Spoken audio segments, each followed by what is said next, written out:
Ερώτημα 12. Να συνδέσετε με μια γραμμή κάθε ζεύγος διανυσμάτων της πρώτης στήλης με το είδος της γωνίας τους που αναφέρονται στη δεύτερη στήλη.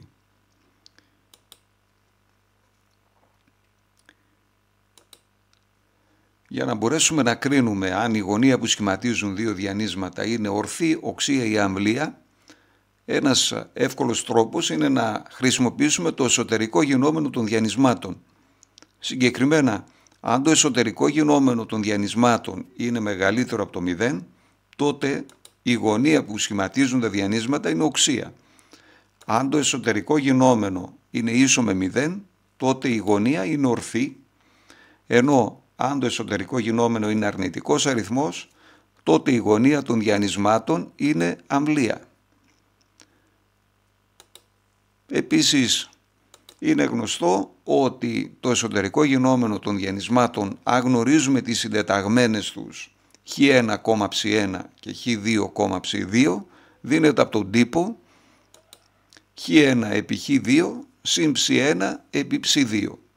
Έχοντας αυτά κατά νου, προχωράμε στην άσκησή μας και υπολογίζουμε τα εσωτερικά γινόμενα των διανυσμάτων, των ζευγών διανυσμάτων που δίνονται σε κάθε περίπτωση. Στην πρώτη περίπτωση, για παράδειγμα, το διάνυσμα U επί V έχει εσωτερικό γινόμενο 7 επί μείον 1 συν 5 επί 2, δηλαδή μείον 7 συν 10 που κάνει 3. Είναι θετικός αριθμός, πράγμα που σημαίνει ότι η γωνία που σχηματίζουν τα διανύσματά μας θα είναι οξία γωνία.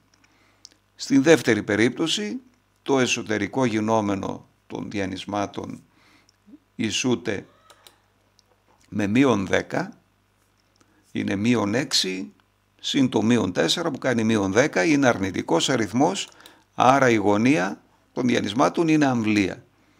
Στην τρίτη περίπτωση, το εσωτερικό γινόμενο βγαίνει 3 επί 6 συν 5 επί 0, δηλαδή 18. Είναι θετικός αριθμός, άρα η γωνία που σχηματίζουν τα διανύσματα είναι οξία. Τέταρτη περίπτωση, το εσωτερικό γινόμενο ισούται με μείον 4 και αφού είναι αρνητικός αριθμός, η γωνία είναι αμβλία. Στην πέμπτη περίπτωση, το εσωτερικό γινόμενο μείον 2 επί 3 συν 3 επί 2 είναι μείον 6 συν 6, βγαίνει 0. Άρα τα διανύσματα σχηματίζουν ορθή γωνία. Ομοίως στην έκτη περίπτωση, το εσωτερικό γινόμενο μείον κ λάμδα συν κ λάμδα είναι ίσο με 0.